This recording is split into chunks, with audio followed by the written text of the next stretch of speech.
Okay, well, here we are, everybody. Thank you for joining us today. So today we are thrilled to bring you an amazing panel. And the discussion today is Mastering the Business of Life Sciences. And this is brought to you by our host, Mansfield Bio-Incubator. We would love to be in person at the incubator, but of course, the times are different. And so therefore, we've moved to a virtual setting, and we will do our best to accommodate. Obviously, we've already kind of had some challenges with getting everything up and running, but we're going to make the best. So let's start with a little bit of an overview of what the incubator is all about. So just scrolling through here. As you can see, the incubator is located in Mansfield, and Alex has done a fantastic job of getting this up and running, has made quite an imprint in the area. And here's some specs. If you want to learn more about the incubator, feel free to reach out at the website. And I'm not sure if, Alex, you wanted to offer up any additional information about what's going on currently with Sure. the web. Sure. So I can tell you that, first of all, Tony, thank you so much for a great introduction about our incubator. What we're trying to do here, we're trying to grow the life science ecosystem southeast of the city. So in this way, provide more opportunities for economic development. And also the main thing is you can start at our incubator, but then we actually are part of a larger initiative within the site where we're located.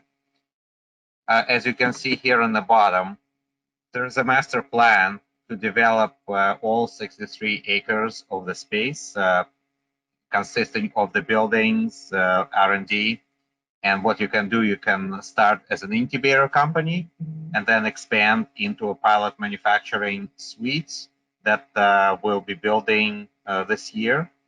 And then you can actually build a larger space. And like I said, up to 1 million square feet lab space available to build. And more importantly, we're still accepting new companies. And in fact, we have one BSL-2 lab space available currently, which is private. And if you have any questions, this is the contact information, and I'd be happy to talk to you. Thank you. Fantastic. Okay. I just think I want to go back to my screen here. So in terms of what we're going to be discussing today, we're going to go through some components of what the strategies are for building a business in life science space, but we're going to really keen in on what it is right now, because obviously the impact of the coronavirus, the COVID situation we're in right now, and what does that mean for the different aspects of building a business in this time. And with this panel of experts, which I'm about to introduce to you, we're all very excited about talking about what each of our expertises bring to this space. So let's start by just making an introduction and giving each one of them a chance to speak to what they're seeing has changed in this current environment. And we'll naturally flow into some questions that will address how the business is flowing. Okay, the first person I want to introduce you to is Christen King. Christen is an experienced biotech exec and a serial entrepreneur, and she's invested in several. She's an investor in strategic advisor to startups developing biotech solutions. So I'll let Christen start and maybe just introduce herself a little further and just tell us what you think is happening with business these days, given the current impact we're in. Okay, thanks so much, Tony, Alex, and this esteemed panel, and all of you in the audience. So excited to be here today and to share some tips and during COVID and post-COVID, really what this means to all of us. So just a little bit about my background. As Tony mentioned, I've kind of had the opportunity, I call it serial entrepreneur, doing entrepreneurial activities inside of large companies, both in med device and pharma, crossing from R&D to commercial marketing, sales, business development, and strategy, M&A. From a financial perspective and as an angel investor, it's also given several different lights to help really the goal, share all those experience for startups on what are you really looking to do with your business? What's your story? I think that's some key elements we've touched on. And how is COVID changing some of those landscapes to best prepare you, as you hear across this panel, for the virtual world we're in now, how to leverage that, and then the moving forward. So for me, I would really cross 3 bullets. One, I was passionate about all these different avenues to say, what is your story? And it's important, more important now than ever, to differentiate yourself and to really take the time to know that. So if you look at not just the solution that you're creating, but who are you doing that for? Who is your customer?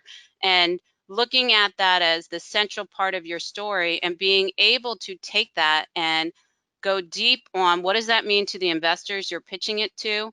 What does that mean to the buying process? Who's going to be using this? Is it a physician? Is it a patient? Really know that channel. And I would say, as you look at the future in working with incubators like Alex has at Mansfield Bio, really be able to leverage the collaboration, the facility, and the network there, so you can really ask these deep questions and be very prepared when you're ready to do the fundraising. So if I go back to having your story, knowing strategically, how does that cross that spectrum of customers, buyers, maybe strategics you'll look at working with, and then funding. What are you going to be doing for funding?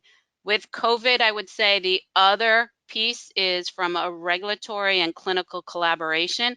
If you look across the globe now and some of the trials and what we're doing to really accelerate vaccine and treatment, how does that impact you? Always be asking yourself, what's the impact? Is there a different pivot you might do where you have some kind of adjacent angle to help in this COVID environment? And virtually, we are all connecting virtually much more. So you can have a global perspective early on. So as you're doing your story, the key piece, be thinking about all that. And then I would say, from kind of a theme of watching out for mistakes, make sure during this time that you have the depth to be prepared when you go to that investor audience, because for the same reasons, you really have to differentiate yourself now more during COVID. So what do you do to stand out? Be prepared. When we talk about diligence, don't be doing that at the end when you're ready to pitch. Have your data room ready. So a lot of different perspectives coming to that same theme of it's a new virtual world. Yeah. Leverage your network to fill in some of those gaps. Reach out to folks that are investors or professional groups. Do a lot of these webinars and follow up afterwards to ask folks questions. We're kind of trapped inside, so take advantage. Pitch your story to anyone that will listen. Kids, friends, family. Constantly get that story right and practice. We have some abilities we can leverage during this time period. Yeah, that's great. That's a nice piece. Okay. I love that. So my key takeaway from that is be prepared and practice, practice, practice. And that proactiveness is going to be the differentiator in terms of being able to get your story out there during this time. And it really hasn't changed. That's how it always has been. It's just more magnified at this time. That makes sense. Thanks. Jason's the next person on the panel. So Jason is an investor. He's a startup consultant and advisor, and he's a partner at EQX Fund. I'll also note that he's an author now. He's just put out his first book. I think it was about 6 months ago, but he could correct me on that. I've read parts of the book, haven't finished it yet. Jason, I got to get that book done. And I'm so glad to welcome Jason to the panel. Yeah, it's great to be here. Thanks for the introduction. Yeah, so basically my background's on the investing side, partner in EQX Fund, and we work a lot with the Boston Harbor Angels, or basically, yeah, co-investing in a lot of the Boston Harbor Angel deals and being part of that group as well. So yeah, I actually started out, I went through a master's program at Babson College during normal, I guess normal times. A lot of the investor meetings for the Boston Harbor Angels group are held at the college there, and got involved as an intern probably, yeah, about like 6 years ago when I was going through the program, and just stuck with it as I was part of several different I was part of an early stage venture fund, and then I've been or started a consulting firm, Prepare for VC, that works with a lot of early stage companies on actually preparing their presentations and putting their fundraising strategy together. And now with EQX Fund it's a little over 2 years now. We've been up and running as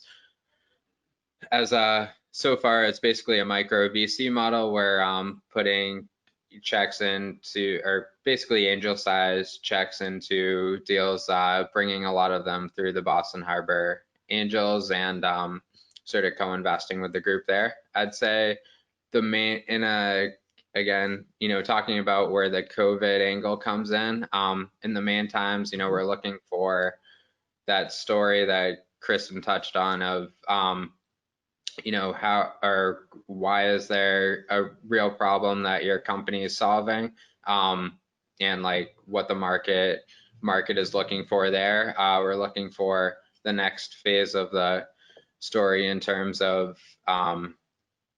basically why you're asking for funding, and where the company can go to the next level, having some of that capital behind it. And then the last part is what the ending looks like. Is there an exit opportunity where investors are going to make a return on their investment? That can come from an acquisition by a large pharmaceutical, medical device company. It can come from IPO. And an important part for investors, whether you're talking with angel investors or VC investors, is going to be basically, does the exit strategy align with the type of investor they are? So if it's a smaller like angel or small VC fund, a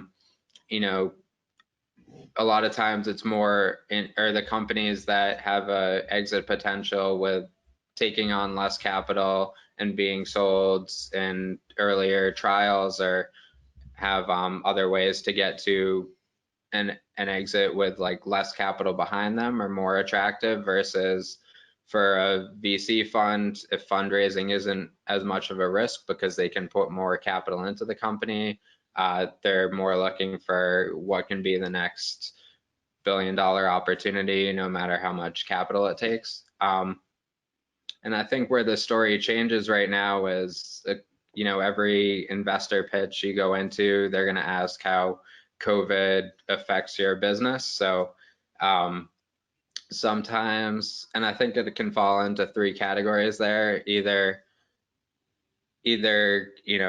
it's some companies accelerating the business. There's new pathways through like the BARDA Drive program, other government agencies that are accelerating anything tied to COVID. That can be drug development, or like ways to clean hospitals more effectively. Other side effects we've seen that are really a hot topic right now. And even the FDA pathway can be faster for more of the drug developments that weren't necessarily targeting COVID originally, but now have a pathway into that market. There's some that just there's little effect outside of being remote, like and they're just continuing on, maybe with some delays in clinical trials. And then there's others that are going to be more struggling, especially if if they had a short window on the amount of capital left in their company, or if there's just less interest overall in their space, as more of the focus has just shifted other places. And with some of those, like, I guess there's been a lot of, the positive side has been, there's been a lot of like great sort of, they could be pivots, but they could just be like twists that companies are doing and finding ways, short-term solutions over the next 3 months or however long it needs to be, of finding something they can do in the short term to accelerate and continue their business moving forward, while there might be some fundraising delays or clinical trial delays along the way. Yeah, makes sense. Yeah, so there's a lot being learned, and there's some flexing and flow, but there's also, so it seems to be new things happening in terms of new ideas coming into view to invest in. That's what I'm hearing a lot of. Very interesting. Thank you for sharing that, Jason. Thank you. Next, we're going to move into to talk with Jack. So Jack Malley is a principal at Witham Smith & Brown, and Jack has been in the industry of really helping to advise a lot of businesses, a business consultant for many years. And I'm going to let Jack take it from here in terms of explaining, what angle he's coming from. But I'd love to hear your take on what you're seeing in this time. Thank you, and good morning, everybody. Glad to be here. And Tony, I appreciate you using the term many years. Let's just say I've been doing it since sometime in the 20th century, but we won't get any more specific than that. So by training, I'm a CPA, folks, and after serving my time doing the attest work that's required to get this and all, I worked in private industry for a number of years, and then eventually got into the business of consulting, excuse me, with emerging companies, with everything from their base accounting needs to being their outsourced accounting department to acting as the CFO for them as well, and advising them on their strategy, helping them budget, helping them raise money, and so forth. And before I get into the COVID ramifications that are going on right now, what I keenly am aware of and try to assist my clients with is their strategic plan and implementation of that plan. And where I find some things lacking in a strategic plan is sometimes you find entrepreneurs who are brilliant in their field, whether it be engineering or in the sciences, and they have basically a solution looking for a problem. And what I mean by that is that they have created something that is fantastic, that some people might say, geez, that belongs in the Twilight Zone. It's so fantastic and breathtaking. Mm-hmm. But what need is it actually solving? And what market is it solving? So you need to make sure that the product that you have, the solution that you have, really is solving a need. And coincident with that is knowing who your customer base is going to be. Christen alluded to that early on here. And, you may oftentimes think of the ultimate customer, the individuals like all of us on this call. But in fact, your customer that you may be addressing your product to might be a distributor along the way. So you need to understand that distributor customer segment, what it takes for them to actually acquire your product, assuming that they like your product. What sort of approvals do they have to go through? Is the individual that you're speaking with, do they have enough clout to be able to approve the purchase of your product? So understanding the purchasing limits of the individuals that you're dealing with, and if it's not sufficient for what you're selling, what they need to do then to get the proper approvals in order to acquire your product is very important. There's some basic things also that go along, and it's, out of my training and profession, you need to have a good 3 to 5 year forecast that, balance sheet, P&L, and statement of cash flows, they all have to sing together. And that's really part of what the due diligence that's going to occur when a potential investor or customer is looking at you. They want to make sure that, you've got your ducks in a row and you're well organized, that you can easily put your hands on the various contracts that you have in place with customers, contractors, and others, and they're contracts that don't impede your progress down the road. You really ultimately need to do a SWOT analysis, which is strengths, weaknesses, opportunities, and threats. Hey, Jack, And hang on a second. The background noise is coming in. Alex, can you mute? Thanks. Sorry. So you were talking about thanks, SWOT. Wendy. So the SWOT analysis really is the underpinning of your strategic plan. It's your understanding of those 4 things that will help you create a proper plan, one that can be marketed to the investor base. You need to also be realistic, certainly, about your numbers. With respect to how the coronavirus has impacted things, what I've seen lately, it's had multiple impacts. Now, many companies have taken advantage of the PPP loans that are out there that are available through the SBA.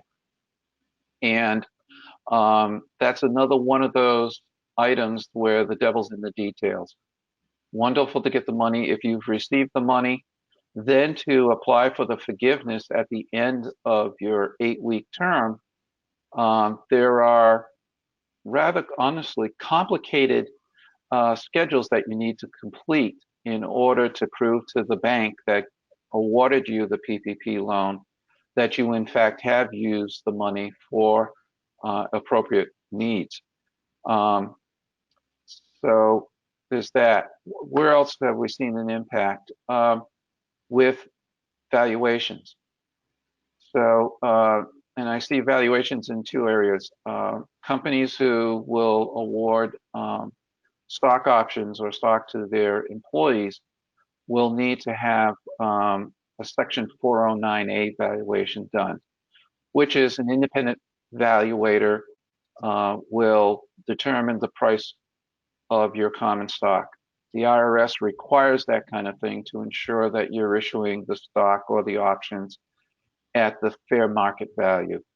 Yeah. What we've seen related to that is that those valuations are now coming down because they're doing their realistic checks. So I'll give you an example. I had one client that had a valuation as of December 31st, 2019. The valuation was performed in late January and through parts of February. The valuation actually came down, and the reason being because of what was going on with the coronavirus and the implication that future markets, the near future markets at least, were going to be depressed because of that activity.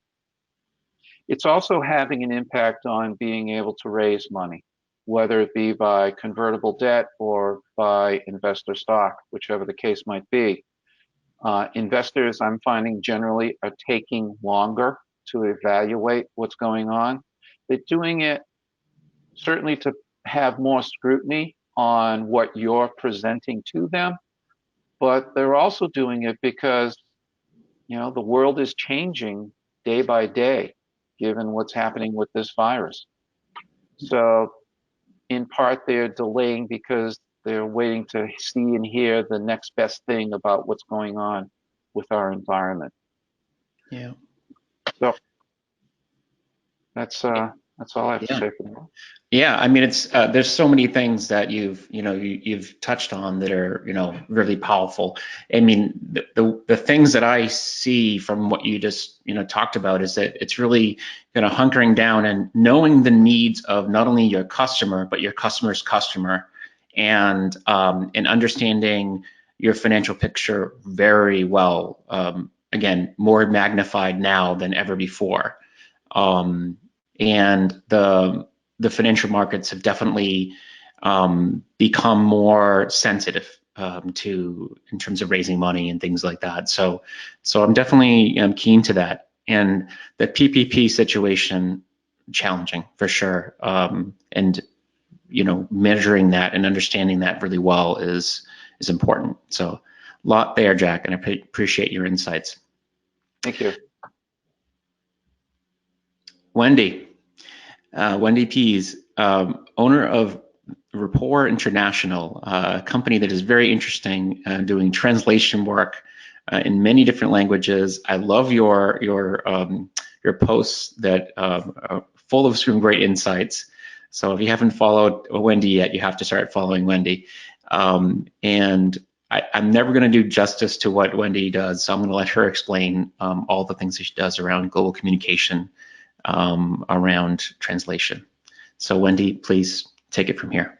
All right, thanks so much, Tony. Yes, and thank you for commenting on my post. So definitely, if you're on your computer now and you're on LinkedIn, go search for me, Wendy Pease at Rapport International, and follow me. We do stuff most every day about fun things about language and culture. And so if you ever have fun stuff, please share it. So yeah, and I spent some time in the life sciences industry. It's still a passion of mine. Everything, from the development stage all the way up to the commercialization, because it's in there. So we're working across all that. As you can see on my bio, I did a internship at Biogen when I was getting my MBA, and then I worked at Par Excel. So it's a field that I'm always fascinated and have been following what the changes are.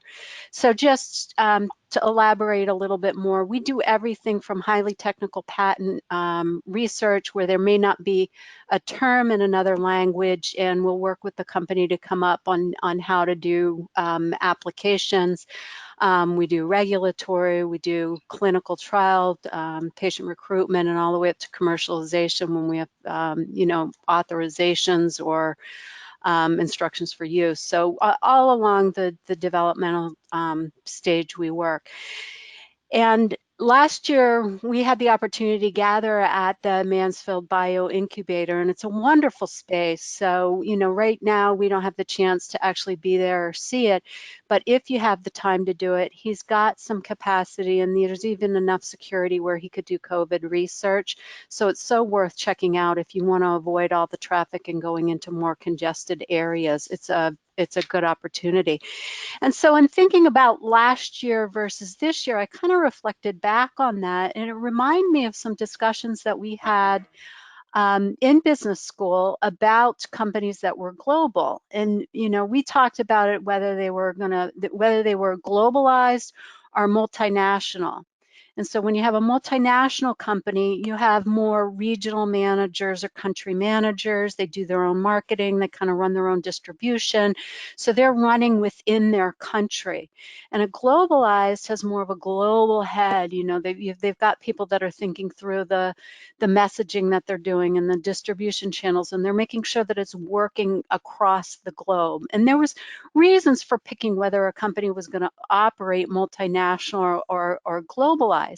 And as I watch what's going on now as compared to last year I would have said we were in a multinational kind of framework on life sciences for developing and launching commercialization and everything, because it really was country by country. Oh, I'm going to recruit patients and I need, somebody, let's go to Russia because they seem to have the people there that we want that would be good to do this research. Or, I'll think about it that way. Well, that's all changing. I mean, I'm looking at patient recruitment, and there's companies like, what's the name of it? TrialScope. Made some notes down here. Craig Lipset, who I knew through Par Excel, is on the board of advisors there. They have a platform that are recruiting patients internationally. So it's no longer just thinking about the country, it's thinking about the global. And over the last couple months, I've seen more and more of a shift to this. And it's been across different ways. So number one is in patient recruitment, and then it's management of clinical trials. There's all sorts of platforms that are coming out where you can manage your clinical trials on a platform. I've seen a lot of fear right now with current clinical trials about, patients and how compliant they're being and not being able to meet with the doctors and check in with them. And if they're supposed to be taking medications, are they doing that? So there's platforms that are coming out and that are actually gamifying a lot of this. So patients get rewards and they're engaged and they have ways to ask questions and be parts of community. That's all going on online. And you do it in one language, you'll capture a certain percentage of the globe, but by doing it in multiple languages, you've just expanded access to patients that can participate and people who can moderate and then send people to do these platforms. So I'm seeing a shift in all that area. There's other one in security. Life sciences tends to be much more conservative and cautious about information, how it's going out. You've got all the protected health information. People didn't work from home. It was still, in big pharma, you've got to go to a place. Well, boom, that changed like that. We've got so much more work from home, and people are trying to figure out how to do videos, how to have backgrounds, which I'm cracking up because Tony and Christen, you both have a globe behind you, and I've got a flower. Here we are in the global business. I guess I'm going to have to change my background. But people are learning how to function online, how to develop relationships. There's been talk about regulatory. I've even seen some of these posts on social. Can you imagine doing regulatory and patents cross-country? I mean, 6 months ago, we wouldn't have even talked about that. You would have had to have your patent attorney and they would have had to have the connections in all the countries. But we've seen stuff coming out on the COVID research across patents that are just blowing my mind.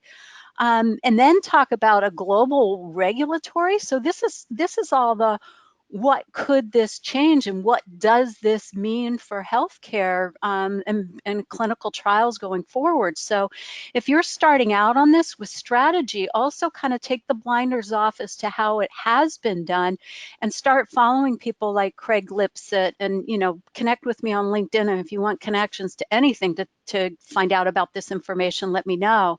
And also, you're all on the chat group. So if you have questions, please post them in there because after I speak, we're going to get back to questions, and we want to hear what you're thinking about this. And so that brought me to my last point about networking online. Well, come January, February, I decided I was gonna get more on the LinkedIn platform, do more networking online. And I was just kind of doing it. It wasn't a COVID thing. It was just an area where I wanted to understand more about it. Well, my timing was excellent. I can be grateful about that. I now have connections all over the world that I'm learning about business stuff, what's going on. If you're doing research or need something or creative, rather than thinking about what your network is and who you know here, start breaking down those barriers and don't think by country, start thinking globally about what you can access. And this will not only help you in the development and the fundraising. I mean, there's countries out there that have a lot of fundraising opportunities that are more and more money coming into it. But then also when you launch, you've got the connections there that you can dig down deep. So before, if you wanted to launch something internationally, you had to have a global strategy and how you were going to roll out to countries. Now you can think about that so early on. So I think that is, the other thing that I wanted to talk about was travel and in-person connections. So we've seen a lot more questions about, you know, how do I talk to a global community, or how do I connect with these? Because the people who used to be traveling and doing the face-to-face meetings are now grounded, and they've got that slush time built in there, so they're exploring. I'm seeing a pause on how much movement they're actually going forward, but they're making a lot of plans on how to do this. And as they're learning that they don't have to travel and they can build relationships virtually, they're leveraging. I mean, there's you know, we're on GoToMeeting, there's platforms to have, you know, you can have interpreters, simultaneous and consecutive, over these kind of platforms. So you can have meetings with anybody anywhere in the world, even if you don't speak their language, by including an interpreter onto your call. So we're actually organizing some symposiums where they'll have the speakers and simultaneous interpreters that are on there so they can share information. So just the access to information that you've got right now through different technologies. Yeah. So pass it off to you, and I forgot to watch my timer, so No let's have worries. questions now. Well, I just wanted to kind of piggyback on what Wendy said, because I really loved how you close things out here. So first of all, that virtual network, build it now, build it often, and build it forever, because it's so powerful how much people need each other to expand their businesses, to grow their businesses in the way that they need to, the way to make it powerful. And I think Wendy's, you know, the way she explained this is just really powerful, because it shows the power of networks.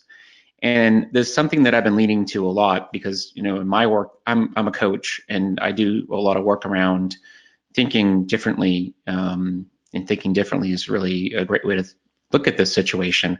And one of the things I've been thinking a lot about is how constraints create opportunities.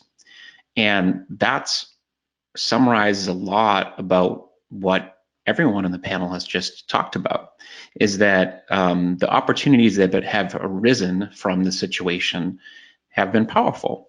Just because we are confined to our homes doesn't mean that business has to stop. It doesn't mean that, you know, we cannot innovate and create new things. We just got to think differently about how we create that. And so that's one of the things that I see as a thread line through all of the conversations and through all of the answers I've heard so far, is that everyone's seeing different ways of creating the magic that the business is going to create. So I'd love to open it up for questions and hear from each person. If you have a question and you'd love to kind of just put it out, and I'd love to hear from you directly if we can. I'm not sure if the technology will allow that, but if not, if you could put it in the chat, I can hear that. I can check the thread. Give me one moment, just So I have a question for Jason. Are you seeing seeing some of these different technologies come in for investments, or any change in the type of companies you're seeing yet, or is it just too early? I think there's definitely some technologies that are making their way to the front that, you know, highlighted, or basically are more needed now than ever before. I mean, on the medical side, like, so there was one, or there's some company, there was a company that came through Boston Harbor Angels that was, you know, originally targeting influenza that has a path to COVID development, and you know, now like they're projecting out going through phase 1, phase 2 clinical trials faster than you know, normally just going through phase 1, because the accelerated interest in that space. You know, on other sides, like some of these, I mean, there's a lot of video or tools to communication tools. There's some that, I mean, in the, you know, talking about life sciences, the communication and HIPAA compliance is a major factor. There's been several different more, or like even the adoption of at home and virtual meetings with your doctors is a lot, you know,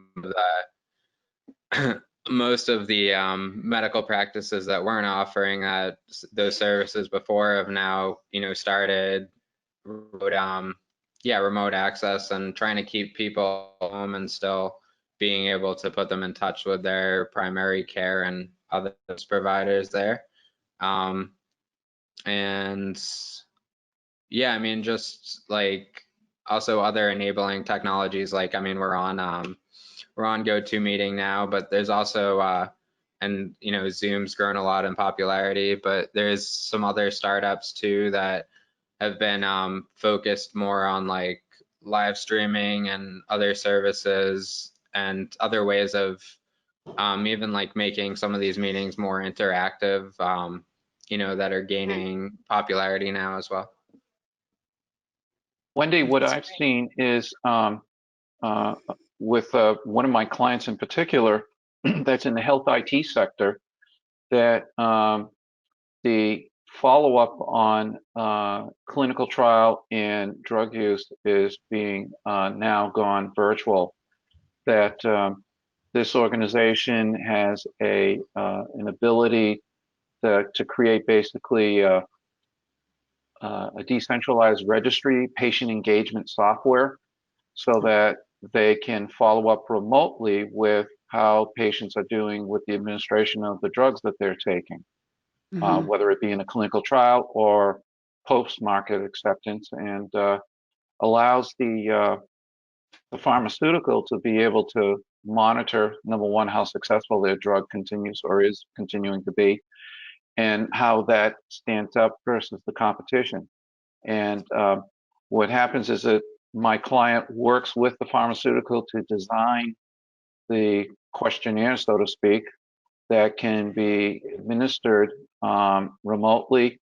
The patient is able to respond to the questionnaire on their cell phone, iPads, PCs, whatever the case might be. And given this current environment, pharmaceuticals are finding it a more attractive way to stay engaged with the patient than they had done previously. So I think just to follow on that, great question, Wendy, and for folks that are looking to really start something, the themes you're hearing across the board are the world's changing, COVID's opening opportunities, and it's even more important to know what others are doing out there. So don't be surprised to be asked, what's the impact of COVID? How are you managing it? What is the post-COVID environment? Are practices being done? Telemedicine, mobile health, sure, that's going to be roaring to the front. Are you engaged in that? And I'd bring it back to you, Alex, to say, if I'm sitting here and I'm starting a business, today's probably overwhelming, right, with all of these different new world aspects. The one thing I would caution, and this is how I started, in addition to knowing your story and all those different angles, don't create that in a vacuum. If there's ever a time to leverage, as Wendy said, that global network, now's the time. And how do you plug in? If you don't know, this is where, you know, Alex, what you're doing with Mansfield Bio, get involved with the incubators, ask these questions. You have to be proactive so that you come prepared. No one person can know all of these things. So it's really important to network and be around folks that are plugged into this and can share and help and coach. And that brings joy to all of us on this panel, is to give back. That's why we're here today. And Alex, I'd pass it over to you to kind of talk a little bit about what you're doing in these virtual times. Thank you for today's panel. It's an amazing opportunity just to speak. Christen, first of all, thank you so much for your words, and thank everybody for participating in the panel. What I can tell you is this, that as you can imagine, it's been quite a roller coaster, COVID, and what I had seen is Alex, you're freezing up. We've got the personally Can you in the hear short him? term, I'm I'm not losing him. it's certainly, unless you work directly. You might want to just turn your video off for bandwidth and speak, Alex. I don't know. Okay. We love to see you, but we want to hear you. Okay. You just keep talking. Okay. How's it now? better. Keep Is it going. better now? Yeah. Okay. Okay. So now, what I'm saying is, me personally, I've seen a few companies kind of like postponing their plans moving into the incubator. And with that said, in the medium term, I think there'll be kind of like less of a need to be in a specific place to actually start your company. For example, I don't think the need to be in Kendall Square would be as great as it was before. The trick is to create the kind of like a water cooler environment so you can actually talk with people globally or remotely. The short answer is it's still an evolving process, and I think from what I hear, a lot of life science companies are kind of like staying put and still kind of figure out. There's no really good answers, but again, the fact that you can now network with people globally in the longer term certainly would be this help for the startups. Mm-hmm. So I see there's a question on the chat. So Steve, tell me your last name and your company. I'm curious where you're from. But you asked me, you directed it to me, that you said you're surprised how many people seem lost at building virtual relationships. You've been in sales and building every kind of relationship your entire career. And do I actually see people struggling with building these relationships? Of course I do, because number one, people, particularly scientists and people who might work at a bench or be more introverted or, are coming up with great discoveries, aren't typically the type of people that are out there networking. You are, because you're in sales. And so there's a great book if you have a hard time with networking. It's called You, Me, You, by Jane Matson. You're nodding. Have you heard of it? Oh, I'm so happy to hear that. Yeah, it's an easy read, and it gives some really nice suggestions. Alex, can you mute that background noise is coming back again? Thank you. Yeah. So it's You, Me, You by Jane Matson, Jayne.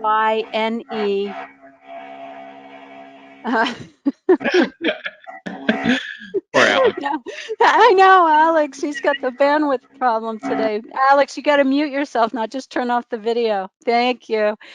Okay, so I'll say it again. You, Me, You by Jane Matson, Mattson. You can buy it on Amazon. It's a really good way to talk, to figure out how to network. And you can take those skills. When she wrote it, it was very much in person, but how to engage in conversation. And it's the same thing with virtual or over LinkedIn or chat or email. It's a back and forth, and it's not just coming in and dumping what you want, but how do you build a relationship of trust and memorable, like Christen's description today, which she likes diving all over the place. Well, I happen to dive, so I'm going to remember her for that. So it's those little nuggets and how you go about building those relationships. And like you said, Christen, is that we're all here to help, and I am happy to open my network to introduce to everybody. So thanks for the question. Fantastic. Yes, this is Alex. I want to add, what I've seen is something very interesting, is that when I saw some of the polls with an entrepreneur versus business development, and it seems to me that the virtual events, it's a little bit easier for the entrepreneurs and scientists to participate as opposed to in-person events, because by nature, scientists are more introverted. At least that's what I had seen. Have you seen something similar? I'm not sure that I've actually noticed, but that's fantastic. Okay. That's go get a voice. And there's Yeah. power in technology. I love hearing that. Oh, I Christen, do by the too. way, for your information, what I've seen is some events by ENET where I know that you're. Yes, I'm part of ENET. It's if you haven't checked it out, it's the entrepreneurial network, and it's a great forum to come in. And the other thing I would mention to folks listening, on a budget a lot, because we aren't in person, there's reduced costs and free webinars. So take advantage, get out there and practice networking. Somebody invited me to a virtual networking, and I remember 2 months ago thinking, "Huh, I'm a pretty social creature, but virtual networking, what's that going to be like?" And go for it. This is a new world, and what a fantastic way to put a face with networking, and then it's practice on shortening up. I'm kind of a elaborate speaker, so life's a learning journey. So less is more, and I learned that. One thing Good. I've noticed from the virtual networking, which is really interesting, I picked up on it the other day, is like right now, I see all 6 of us on the screen at one time, and that will occur in a meeting situation or not. And if you think about if you were face to face in a meeting room, your field of view is, maybe what, 150 degrees or so. So you're seeing those people within your field of view, and you're seeing their reactions to things that are being said either by you or by others in the meeting. Same in a networking event. However, doing virtual now, instantly, all at once, you can see the reaction on the faces of the people that are there on the screen in front of you. And you can gauge almost immediately the general sentiment around the thought that's just been expressed. And I find that to be actually a nice advantage that wasn't there previously. So for those introverts in the audience, and I count myself among one of them, I find the virtual networking not only to make it a little bit easier to interface with people, but also a lot easier to gauge body language. Yeah. See, I miss my hugs. Me too. Me too. I never would have guessed that about myself. I And miss I'm the hug. excited That's on true. Friday, I'm actually doing a speed networking. Apparently there's a new platform and I'm testing it. I'll let you know how it goes. So That's awesome. it's with entrepreneurs. Yeah. Oh, great. Yeah. Wendy, The let other me know thing how is, it goes. What's the name of it? I can't remember. I have it in my calendar. It's with a business owner network that I'm in. So I'll check it out. And if it works well, I'll put it all over social media. And Yeah, Alex, let us know maybe we can set one up. because And one thing is missing is how do you create the serendipity, and I think that is something that's certainly needs to be resolved a little bit better. Yeah. right. Well, the other thing, and I'm noticing with the chat groups are fantastic for the virtual networking. If you're on any webinar like this, just get the chat going because you start to meet Yes. other people. And when I've chatted a lot, I've actually made good connections that I'll connect with on LinkedIn and then develop an individual relationship with them. So always chat, put who you are, what company you're with, what you're looking to get out of this, and any ask that you might have, and somebody on there might hear it. So leverage that. Yes, definitely. Way to Yeah, close. that's been a huge plus. There's definitely that element that is so different than going to a conference or having that element of being in person where you can have a stream of even the introverts being able to kind of put in just the words as opposed to something that they would maybe be subconscious about sharing in public. Yeah. Mm-hmm. Okay. Okay, well, that was fantastic, and I know, Tony, that you have to go, right? Yes, I do. Well, thank you so much for moderating. That was a fantastic panel. And just who has control of the slides? Jason? I do. Oh, no, Tony. Tony does. Put up Yes. the Mansfield Bio. So is it possible to kind of like put the the first slides? Yes, absolutely. I'll share the first slide so you guys can have a see the first slide. 1 second. Yeah.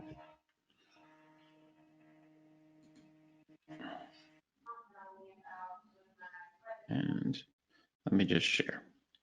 Oh, that's not the right one. Oh, great. Okay, great. So I just want to apologize for some technical difficulties for people. This is more information about Mansfield Bio-Incubator. We have memberships available. We've got lab space available. If you are interested, I'd love to talk with you. And I guess, if are there any other questions? Let's check the chat. Thank you. Thanks so Thank much. you. Great to Please talk to reach you. out Great to see you. Thank you. and Thank you so much. take care. Thanks, everybody. Stay healthy. Bye Thank bye. you. Like you. You Bye. too.